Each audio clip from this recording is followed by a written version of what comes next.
एक बार की बात, एक बार नारद बाबा एक दुखी व्यक्ति के घर में पहुंचे। बड़ी चर्चा सुनी थी नारद बाबा ने। एक सेठ जी रहते हैं जिनके यहाँ कोई पुत्र नहीं है, परेशान थे बहुत। नारद बाबा क्योंकि संत थे, उन्होंने कहा कि मैं इनकी हस्तरेखा को देखूंगा और पता करूंगा कि भाई इनके जीवन में पुत्र है भी कि नहीं है। तो नारद बाबा वीणा बजाते हुए सेठ के घर में पहुंचे और जैसे सेठानी का उन्होंने हाथ देखा तो उन्होंने कहा, देवी तुम्हारे तो 7 जन्मों तक कोई पुत्र सुख नहीं है। एक तो वो दुखी थे, दूसरे नारद बाबा के ऐसे वचन सुने तो उनको और दुख हुआ। अब तो दोनों पत्नी चरणों से लिपट गए, प्रभु किसी तरीके से मुझ पर कृपा करो। हमने सुना है कि संत जो कह देते हैं वही होता है। नारद को उन पर बड़ी दया आई, क्योंकि नारद ऐसे दयालु हैं, जैसे जयंता को देख करके उनको दुख लगा, उससे कहीं अधिक सेठानी को देख के उन्हें दुख का आभास हुआ। क्योंकि संत हृदय नवनीत समाना और कहीं कभी न पर कहे न जाना, और परहित लागी तजय जय देहि संतत संत प्रशंसते।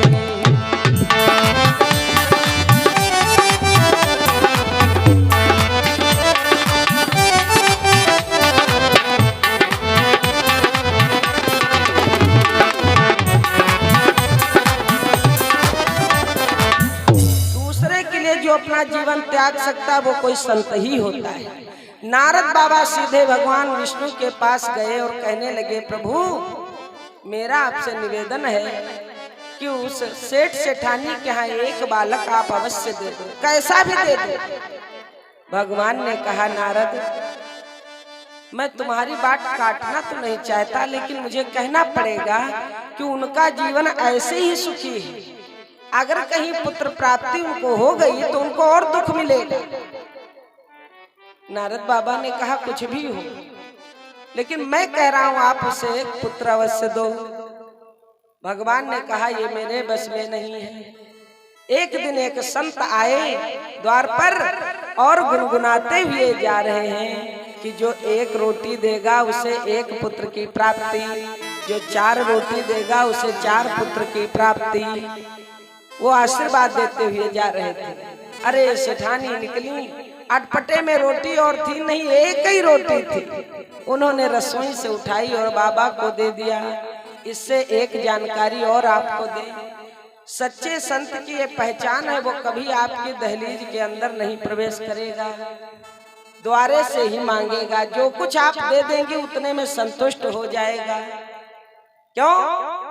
क्योंकि वो उसको कोई जरूरत नहीं है, वो अलमस्त रहते हैं, उनको कुछ चाहिए नहीं।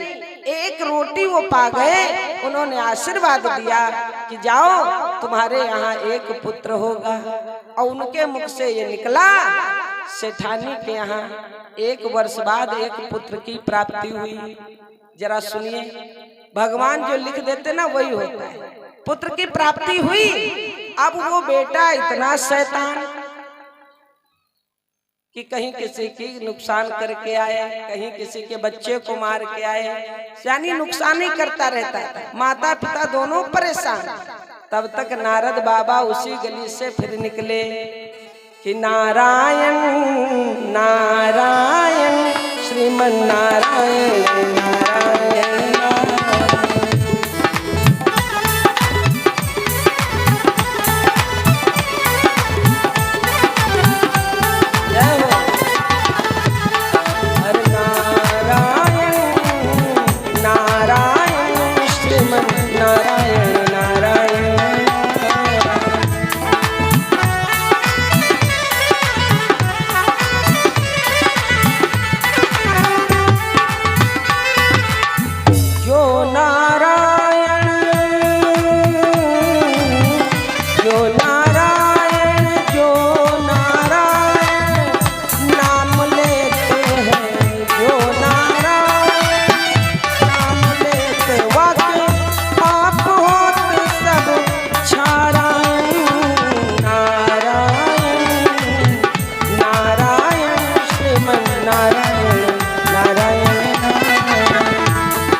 लिए जा तो जरूर रहे, लेकिन विचार करने लगे उस सेठ की तरफ नहीं जाऊंगा। क्यों?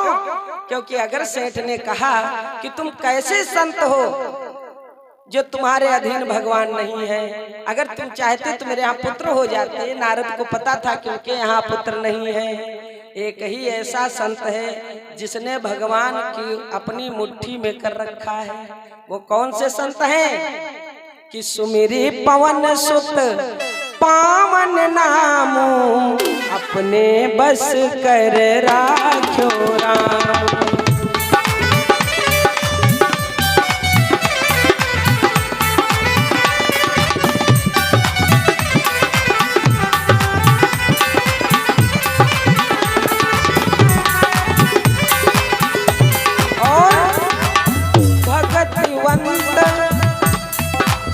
भगवान तो केवल भक्ति से रिझते हैं, इसलिए भगतिवंत अति नीचो प्राणी, भगतिवंत अति नीचो प्राणी, मोहि प्राण प्रियस्य मम वाणी।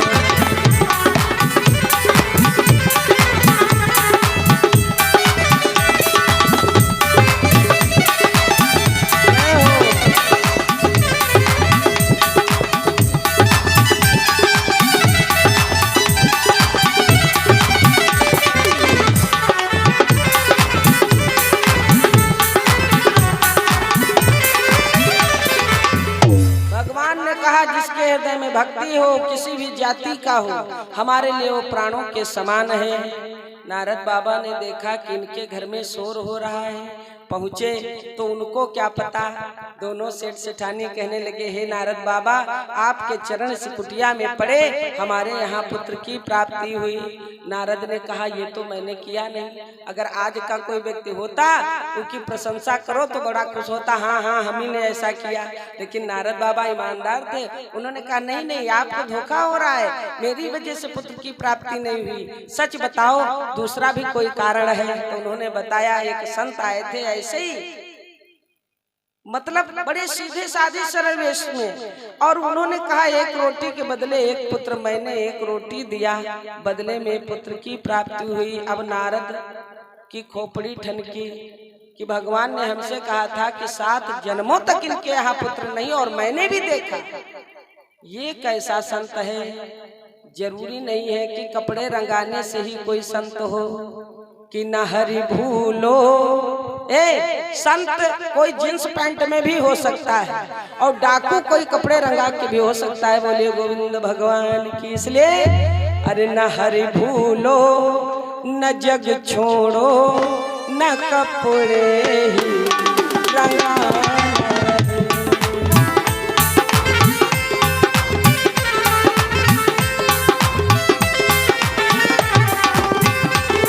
करना क्या है? न हरे भूलो, न जग छोड़ो, न कपड़े ही रंगाना।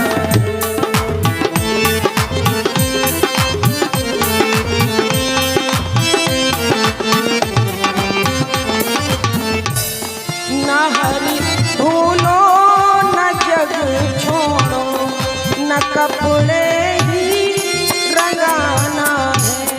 लगी आशक्ति जो जग में, लगी आशक्ति जो जग में, उसे मन से हटाना है। लगी आशक्ति जो जग में, उसे मन से हटाना है।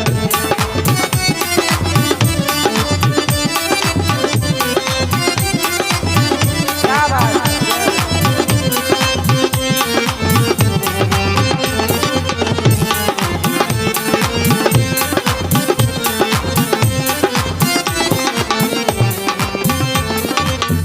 भगवान तो तुम्हारे केवल सुंदर मन को देखते हैं। कपड़ों से भगवान को हम नहीं खुश कर सकते, ना ही क्रीम स्नो पाउडर से उनको खुश कर सकते, जैसे कि गई थी शूर्पणखा। भगवान कहते केवल ये मन का खेल है। इस बार अगर कहीं जीत गए, मन को केवल सही करना। और बताएं, संसार दोष ये शरीर है संसार का, इसलिए संसार की सेवा में लगा।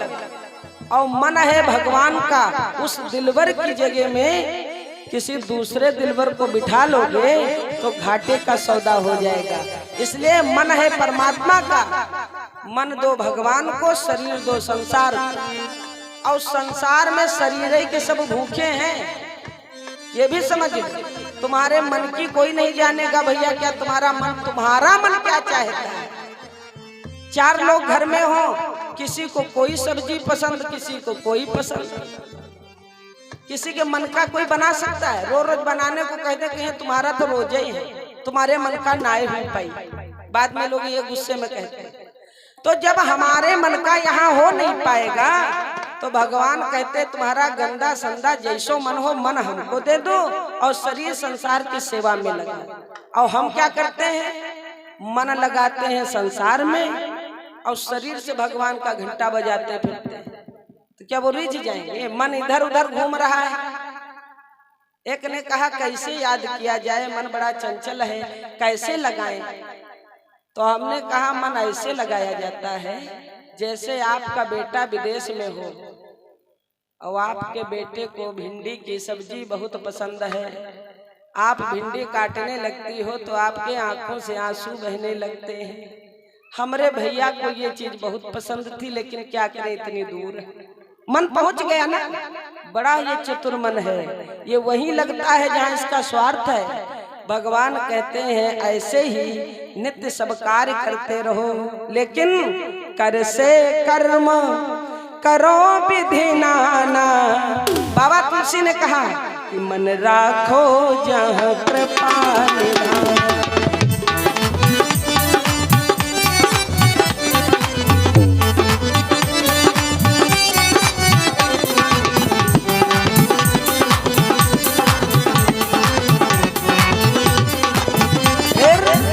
भगवान क्या करते हैं?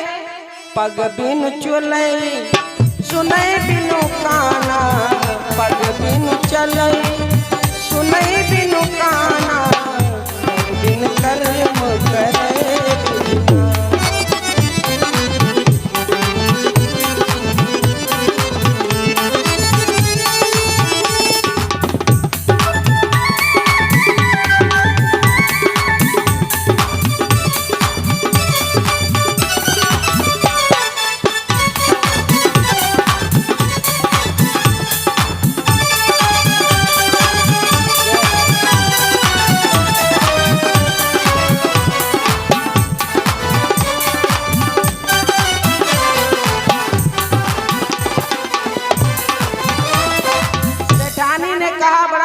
सादा वेश था उसका और बड़े मैले कुचैले कपड़े पहने था, लेकिन पता नहीं उसमें क्या पावर था। एक रोटी के बदले एक पुत्र की प्राप्ति हुई।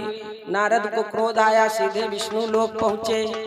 और ये सत्य घटना इस कलिकाल की है। बहुत अच्छी कथा है, आप ध्यान देके सुनेंगे तो आपको भी आनंद आएगा। नारद बाबा कहने लगे ये कैसा संत था, ना मस्तक पर ललाट पर न चंदन, ना कोई गेरुहे वस्त्र, इसने कौन सी तपस्या किया? भगवान विष्णु ने कहा मैं संतों का कहा नहीं टाल सकता। नारद ने कहा तो क्या मैं संत नहीं हूँ जो दिन भर नारायण नारायण करता हूँ? भगवान ने कहा तुम्हारा तो एक दिन मन विवाह करे कहीं से रहा है, लेकिन वही संत कभी नहीं विवाह करने को कहते। देखो तुम भटक चुके हो, एक बार तुम हमारे बच्चे हो, बाल भटक जाता है, लेकिन वो जो आशीर्वाद दे के गया वो ज्ञानी था।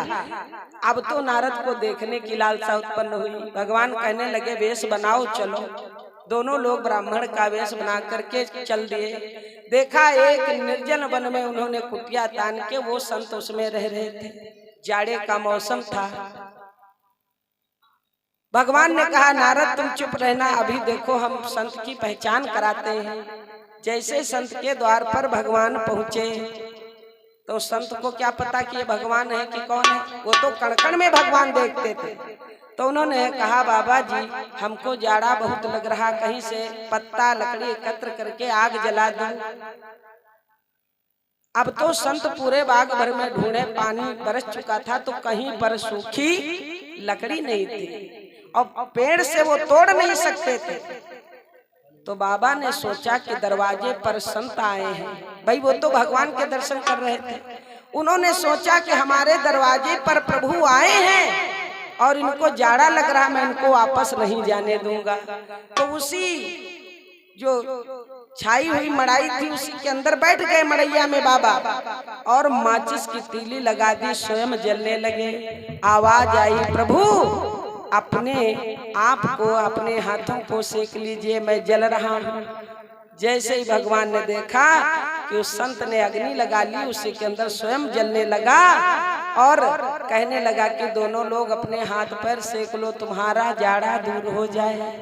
नारद घबरा गए, क्या ऐसे भी तुम्हारे संत हैं? भगवान विष्णु ने कहा, इसीलिए हम ऐसे संतों की बात नहीं टाल सकते कि मोहन और उनके भक्तों का। अरे नारद तुम क्या जानो, अरे मोहन और उनके भक्तों का मिलता है कुछ भी राज नहीं।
प्रभु का और संत का एक तार था। तुरंत भगवान ने अपना दर्शन दिखाया।